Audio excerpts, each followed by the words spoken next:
Surrounding a warehouse at 3 a.m., hundreds of angry men blew tin horns and threw rocks. Shouts of "burn 'em out" were heard as flames flickered on the roof of the building. Suddenly, the warehouse door opened and a man stepped out. Shots were fired. 5 bullets tore into his body. Abraham Lincoln would reportedly call the man's death, quote, "the most important single event that ever happened in the New World." And that man is recognized to this day as a martyr for free speech. It's the history of murder, and I'm your host, Clare O'Donoghue. Newspapers have long been a staple of American life. They helped rally support for independence from Britain during colonial times. By the 1830s, the high rate of literacy among New Englanders who were heading west spurred the demand for even more newspapers. But the idea of an impartial media was mostly unknown. Newspapers were highly partisan. Publishers and editors made it crystal clear where they stood on the issues of the day. And no issue was bigger than the question of slavery. Among those who routinely called for its elimination was Elijah Lovejoy, editor of a weekly paper in downstate Illinois called The Observer. Lacey McDonald is the genealogy and local history manager for the Hainer Public Library District in Alton, Illinois. He was well known in abolitionist circles. So people knew him if they were interested in abolition. But I don't know that he was a household name beyond those circles. That changed with his murder. The killing of Elijah Lovejoy in 1837 was a major news story. Abolitionist papers like The Liberator called him a martyr. The Emancipator described his killing as a massacre. At a memorial service honoring Lovejoy, a 37-year-old man was so inspired, he stood up and said to the congregation, "Here before God, in the presence of these witnesses, I consecrate my life to the destruction of slavery." His name was John Brown. And a 28-year-old Abraham Lincoln referenced Lovejoy's death in a speech he gave a year later. "Whenever the vicious portion of the population shall be permitted to gather in bands of hundreds and thousands, throw printing presses into rivers, shoot editors, depend on it, this government cannot last." It was huge in making people realize that slavery was going to be a much bigger issue of how we resolved that. A lot of people have said it's the first shot at the Civil War was the murder of Lovejoy. The idea might have surprised a man who always encouraged peaceful debate and didn't initially support the abolitionist cause. Before we continue, please remember to leave a comment, like the video, and subscribe to our channel. It will help us continue to make new content. Now, back to the story. Elijah Parrish Lovejoy was born in Albion, Maine on November 9th, 1802, and he had quite a few brothers and sisters. Several of them died in childbirth or died in childhood. He came from sort of a religious family. He was named after Elijah Parrish, who was a minister that his father admired. Elijah's father was also a minister, and he and his siblings were raised with a strict moral code. By the age of 4, Elijah could read Bible passages and was the academic whiz of the family. By his teens, he was already an accomplished writer. At age 20, he earned a spot at a Baptist college called Waterville, which today is named Colby College. He impressed his teachers with his intellect and graduated first in his class. He graduated from Waterville College in 1826 and went west pretty much immediately, and he ended up in St. Louis. And to get there, he took a schooner, he walked, he trekked across the United States, made it to St. Louis. The next year, he opened a school. So it was a private high school, and he did really well with that, but he found himself unfulfilled. So he started working for a newspaper, the St. Louis Times. And then in 1832, he had this religious awakening through some revivals at the First Presbyterian Church in St. Louis. And then after that, he went to Presbyterian Seminary, Princeton Theological Seminary out east. After finishing his studies in 1833, Elijah Lovejoy, now a minister, returned to St. Louis, where a group of his Presbyterian friends urged him to start a religious newspaper. The country was in the midst of the Second Great Awakening, a massive Protestant religious revival which focused on saving souls and social reform. Many of the new evangelicals believed the growing Western frontier was in desperate need of salvation, and religious newspapers could be instrumental in providing it. So, using $1,200 in seed money from his friends, Lovejoy launched the St. Louis Observer in November 1833, writing his goal for the paper. Never shrink from the post of duty, nor fear to speak out lest some oversensitive ears should be pained. Opinions, honestly entertained, will be fearlessly declared. He became part of the St. Louis Observer, which was a religious newspaper, mostly focused on things like temperance and observing the Sabbath. There was a little bit of talk about the moral implications of slavery, but it wasn't considered an abolitionist newspaper when he started working there. In those early days at the Observer, Lovejoy was not an abolitionist. He believed they were a group of radical extremists. In his first articles on slavery in 1834, he called it, quote, a curse, politically and morally, unquote, but cautioned against the angry rhetoric of the abolitionists.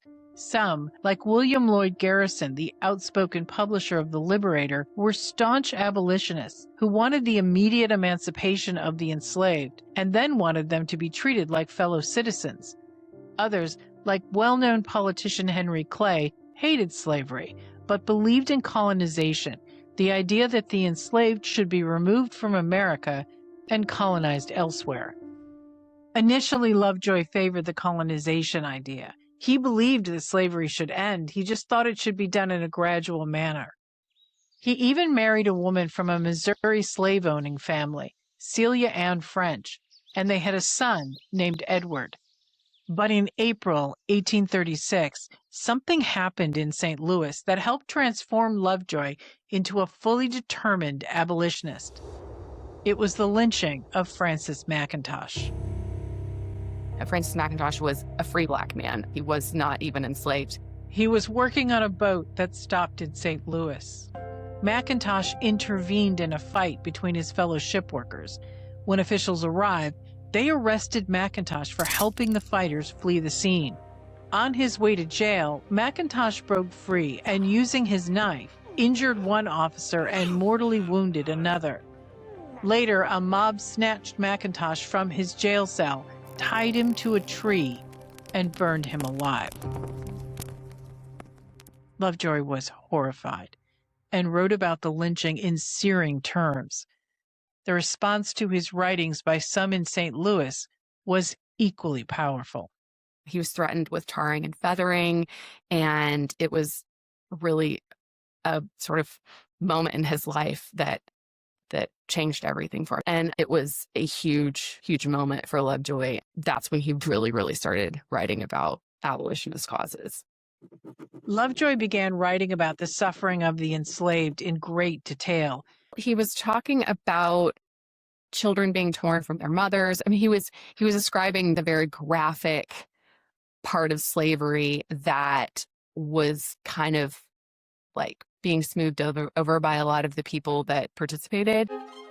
The cry of the oppressed has entered not only into my eyes, but into my soul, so that while I live, I cannot hold my peace. He also talked about it as a moral wrong. Like, he was worried about the souls of the people that owned slaves or were participating in slavery. So he was making it a moral issue in a like eternal salvation sort of way. He made it religious. Lovejoy's religious writings also included anti-Catholic beliefs. Like some Protestant leaders, he thought that the Catholics' loyalty to the Pope meant they could not be sufficiently loyal to America. He accused Catholics of being hostile to liberty and believed many of them were apologists for slavery. In a largely Catholic city like St. Louis, Lovejoy's writings created many enemies. He was an absolutist in pretty much everything. He saw things as wrong or right. There was just really not a lot of gray area for him in anything. In May 1836, a grand jury was convened about bringing charges in the McIntosh case. The judge, named Luke Lawless, ruled the lynch mob was not responsible for what happened, and ultimately, no one was charged. In fact, Lawless said McIntosh had been influenced by the radicalism of the abolitionists, and that they were really to blame for the entire affair. Lawless, a Catholic, claimed anti-slavery Protestants felt that they were, quote, special agents of God, unquote. He even held up a copy of Lovejoy's Observer as proof, saying, quote, "Are we to be victims of this sanctimonious madman?" unquote. Lovejoy printed a forceful response. Better, far better that the office of the Observer should be scattered in fragments to the four winds. Better that the editor, printer, and publisher should be chained to the same tree as McIntosh and share his fate, than the doctrines promulgated by Judge Lawless should become prevalent in this community. In June 1836, when Lovejoy and his family were out of town, there were 2 break-ins at the Observer office. A month later, a mob broke in again and tried to destroy the paper by tossing type into the streets and hurling workstands into the river. It was clear Lovejoy and his paper were no longer welcome in Missouri. Missouri was a slave state. So a lot of what was happening in St. Louis was that enslaved people were sort of hired out to different places in the city. It was a huge part of St. Louis's fabric at that time. Also, there were slave auctions and other things going on in St. Louis. So he was directly threatening the way of life of a lot of people in St. Louis by printing articles about slavery being wrong and needing to be abolished. On July 21st, 1836, Lovejoy announced in the Observer that he was moving his family and his paper to nearby Alton, Illinois. Hours after his final edition was released, vandals trashed his newspaper office and smashed his press. But Lovejoy was determined to go ahead with his plans. He wrote to his brother Joseph about the move to Alton. Though cast down, I am not destroyed, nor, in the least, discouraged. I do believe the Lord has yet a work for me to do in contending with his enemies and the enemies of humanity. Alton, Illinois, perched on the edge of both the Mississippi and Missouri rivers, was a magnet for enterprise. Eastern transplants came there, craving the cheap land on the edge of the new frontier, and Southerners also came to do business. Alton was definitely dependent on slavery for the economic life of this place. So especially because we're right on the river, there were crops and goods coming up from New Orleans or going down to New Orleans. So a lot was happening with trade between Illinois, Alton specifically, and some of the slave states. Illinois was a free state. Although there were plenty of people in Alton who supported slavery, many others did not. Lovejoy quickly found citizens who agreed with his views and could become potential readers of the paper. There were quite a few people in the area who were anti-slavery.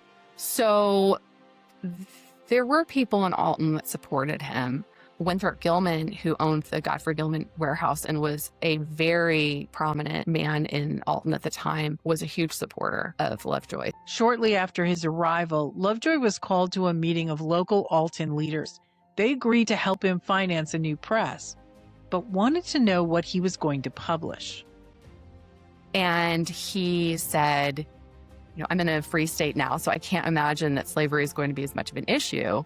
But I do plan to write about whatever I need to write about. As long as I am an American citizen, and as long as American blood runs in these veins, I shall hold myself at liberty to speak, write, and to publish whatever I please on any subject.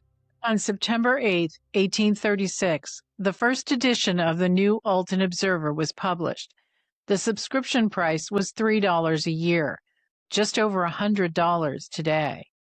In it, Lovejoy continued his attacks on slavery, explaining the reason he had felt forced to leave St. Louis was because he was so strongly against it. The system of American Negro slavery is an awful evil and sin, that no man has the right to traffic in his fellow man, and that it is the duty of us all to unite in our hearty and zealous efforts to effect the speedy and entire emancipation of that portion of our fellow men in bondage amongst us. He also wrote that publishing was a matter of free speech, and though he did not want to cause trouble in Alton, provoke violence, or disrupt the community, he had a right to publish his views, no matter the cost. If we cannot be permitted to do this, except at the risk of property, reputation, and life, we must even take the risk. In January 1837, he helped establish the Upper Alton Presbyterian Church as the minister. And so he was still using his training from Princeton Theological Seminary. So I think he always saw himself both as a newspaper publisher and as a minister. Those were very tied together for him. But that year was a terrible one for the U.S. economy. Unregulated credit and a real estate bubble led to bank failures and business closures. It was called the Panic of 1837. Many in Alton suffered economically and were furious when Lovejoy published a blistering column called The Bubble Burst. In it, he linked economic pain to moral sins like slavery. Men were either too busy making money themselves or too desirous to get a share of that earned by the forced labor of the poor slave to hear his groans. In June 1837, Lovejoy published news of the American Anti-Slavery Society's campaign to bombard Congress with petitions calling for the end of slavery. He also began advocating for the creation of an anti-slavery society in Alton itself. Now his growing list of enemies began sending vicious threats. He was constantly talking about the threats that he received. And I think Celia, his wife, was much more anxious about all of that. Celia Lovejoy often suffered from poor health, and the harassment her husband had received in St. Louis and also in Alton took a toll on her. One night in August 1837, while picking up medicine for Celia, Lovejoy was confronted by a group of angry men. They threw clumps of dirt at him and yelled threats. Lovejoy calmly told them that while he had never injured any of them, they were welcome to do what they wanted with him. All he asked was if one of them could deliver the medicine to his sick wife. The men quietly dispersed, but later that night, the Observer office was trashed and its press destroyed. Yet despite the continuing setbacks and the obvious danger, Lovejoy wouldn't and couldn't stop speaking out against slavery. It was such a black and white issue for him, black and white in terms of it's wrong. There are no justifications. We don't slowly change this over time. It is a mortal sin. We need to get rid of it immediately. Doesn't matter what the financial repercussions are. It doesn't matter what else is affected. The important thing is that there's no more slavery. So I think that is part of what was hard for some people, some of his critics, because it was, this is wrong and therefore it should be changed immediately. Lovejoy appealed to another local paper, the Alton Telegraph, for help. Though they were not an abolitionist publication, they allowed him to use their facilities temporarily.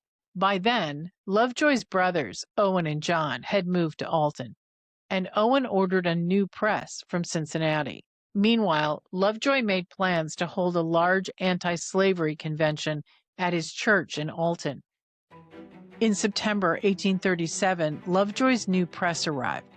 It was stored in a warehouse, and Alton's mayor, John Crum, promised it would be safe. He ordered a guard be posted outside. However, when that constable went off duty, masked men broke in, seized the brand new press, and tossed it into the Mississippi River.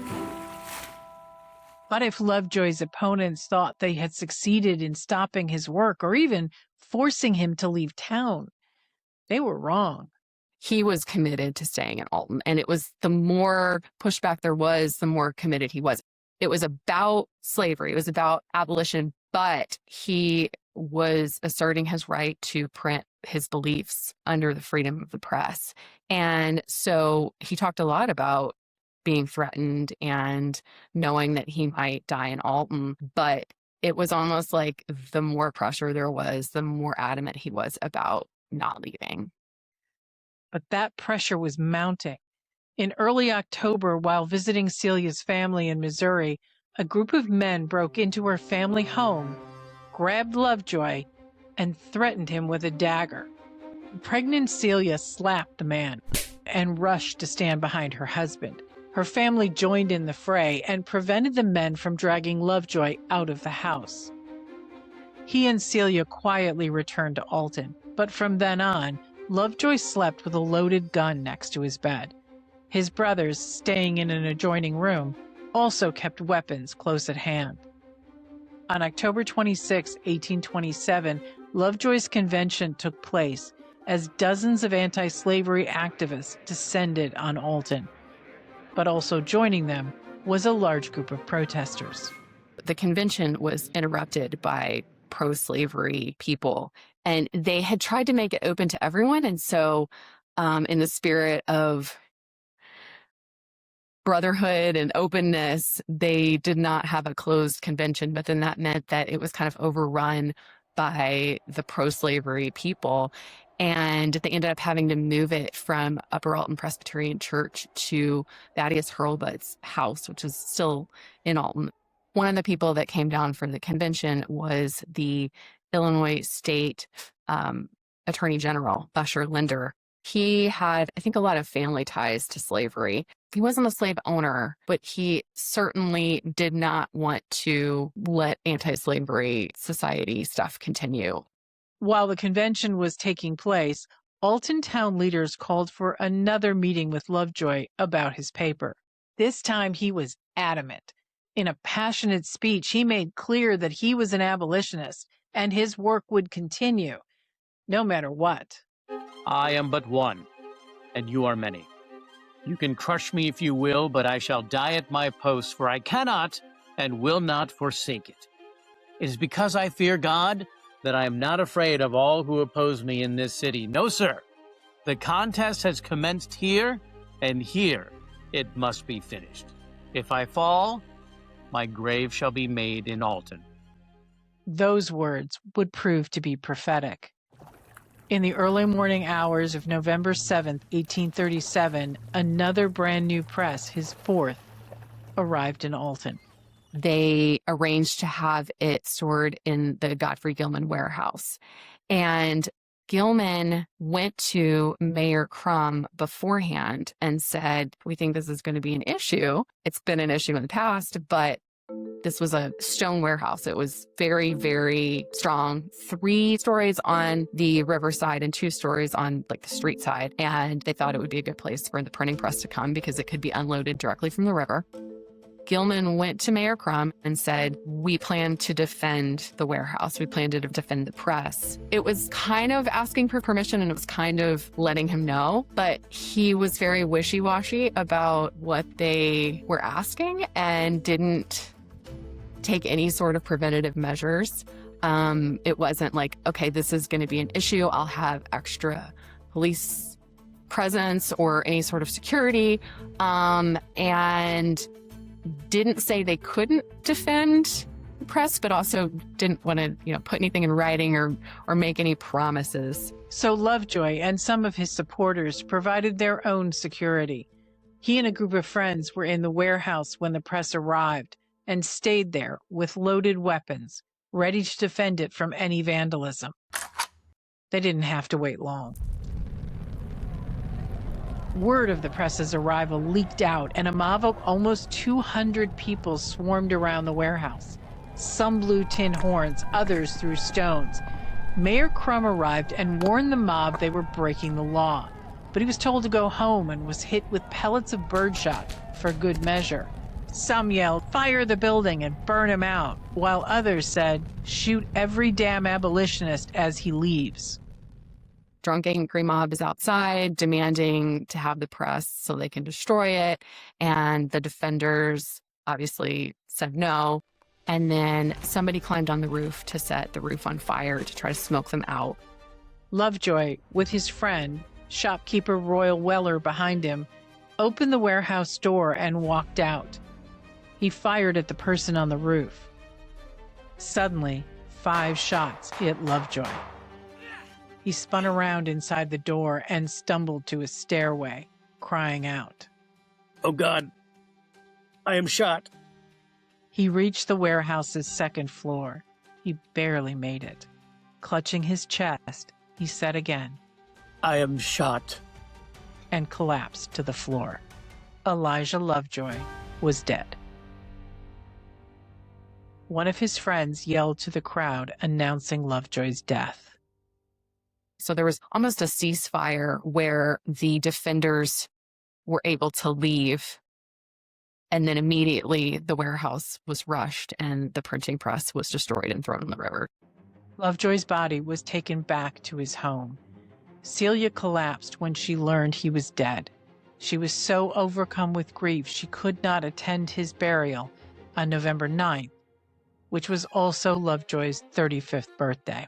He was buried in the Alton Cemetery, and they really just needed to bury him as quickly as possible because they were very worried about the desecration of his body. It was a grave that was marked only by a wooden cross that had his initials on it. Lovejoy's murder not only provoked horror in abolitionist circles, but it shocked many in the North. On December 8th, hundreds crowded into Faneuil Hall in Boston to protest what the Alton mob had done and show support for free speech. Many felt the killing of an editor in a free state showed how far slavery's defenders would go to stop the debate over human bondage. Back in Alton, the reactions ranged from smug "I told you so's" to complete silence. In January 1838, the trials began in the murder of Elijah Lovejoy. There were 2 trials. One was the mob and one was the defenders. And the prosecutor in the defenders trial was Usher Linder, who had been one of the people riling up the mob. He was the one that was prosecuting the trial of the defenders. So completely not an unbiased participant in any of this. 11 members of the mob were charged with rioting. And strangely enough, the people defending the warehouse were charged with the same thing. The official trial said for crime of riot, even though they were in the warehouse and only came out to try to put out the fire on the roof and tell people to go home. And then everyone was acquitted. It felt very much like sham trials, like they had to do something, but they didn't really do anything. No one was ever prosecuted for the murder of Elijah Lovejoy. In fact, no one really knows who fired the fatal shots. It was a large mob. A lot of people were proud to be part of it. Several people claimed to be the one that shot Lovejoy. Afterwards, we don't know exactly who murdered him. I think some people saw being in the mob as a badge of honor. And quite a few of the people from this area who had come from out east went back out east. Gilman was one of the ones that did not stay in Alton for very long after Lovejoy was murdered. So I think it was very horrific, not only for Lovejoy, obviously, for being murdered, but the people that thought that this was their home and they were in a free state. They were defending an editor, a religious editor, and then to have him be murdered and then no real justice come of it was shocking and disconcerting and drove a lot of people away from Alton. Celia Lovejoy was pregnant when her husband was killed, but the child did not survive infancy. She eventually married Royal Weller, her husband's friend who had stood with him, literally, in the door of the warehouse. but that marriage didn't last. Celia spent the rest of her life struggling with illness and poverty. She died in 1870 at the age of 57. Lovejoy's son Edward would move west, become a lawyer and later an editor of a weekly paper in Northern California. In it, he supported the Republican Party during the Civil War and espoused liberal views on issues like granting women the right to vote. In the years that followed, Lovejoy's death was a catalyst for the growing abolitionist sentiment in the North and throughout the country. I think it was so important because it showed that this was not just a Southern question, it was a United States question, and that it was likely that we wouldn't get out of this without major bloodshed. It was the next year that Owen Lovejoy and Joseph Lovejoy, Elijah Lovejoy's brothers, published his memoirs. And that was a huge, huge eye-opener for a lot of people and really helped the abolitionist cause as well. When his memoirs came out, John Quincy Adams actually wrote the introduction. Owen Lovejoy committed himself to anti-slavery in honor of his brother, and he became a senator. He was a very good friend of Abraham Lincoln. Lincoln was a 28-year-old Illinois state senator at the time of Lovejoy's death. He spoke out about the crime in a speech he gave to the Young Men's Lyceum of Springfield. He never mentioned Lovejoy's name, but he condemned the shooting of editors and the destroying of printing presses by mob violence, saying these actions were a direct threat to the government. Accounts of outrages committed by mobs form the everyday news of the times. They have pervaded the country. Neither are they confined to the slaveholding or the non-slaveholding states. By the operation of this mobocratic spirit, the strongest bulwark of any government may effectively be broken down and destroyed. 20 years after the murder, Elijah Lovejoy was apparently still on Lincoln's mind. In 1857, he reportedly mentioned it in a letter to a friend. The most important single event that ever happened in the New World. And Lovejoy's murder became a defining moment for abolitionist John Brown. John Brown, when he found out about Lovejoy's murder, said, "I am committed to this cause." I think he was already doing some things with the Underground Railroad, but that really was almost like a rallying cry for him. Like John Brown took that moment, finding out about Lovejoy's death, and it was an important moment for him and his abolitionist feelings. Even the writer Ralph Waldo Emerson praised Lovejoy, declaring, quote, "The brave Lovejoy gave his breast to the bullets of a mob for the rights of free speech and died when it was better not to live," unquote. But while Lovejoy's legacy was memorialized by many, his resting place was largely forgotten. And it was basically lost until 30 years later when William Scotch Johnston, who was one of the people that buried him, helped Thomas Dimmock, who was a newspaper editor, find the grave, and then Johnston helped dig him up and then put him in the grave that he has now. Now Elijah Lovejoy's grave is also the tallest monument in the state of Illinois. There's a grave trustee that started with Scotch Johnston, and Thomas Dimmock then gave the deed to the Black community. And so there's been a grave trustee from the Black community ever since then. In 1952, his alma mater, Colby College, established the Elijah Paris Lovejoy Award for Courage in Journalism. It's granted every year to a member of the press who, according to the college, quote, continues the Lovejoy heritage of fearlessness and commitment to American freedom of the press, unquote. This is something that is important to journalism now, not having to fear for your life or your livelihood because of what you're printing, I think is the only way we have news and journalism that actually tells us what's going on. And so the fact that he made this stand is huge because that's what freedom of the press sits on, that you have the right to say what you think without the fear of repercussions.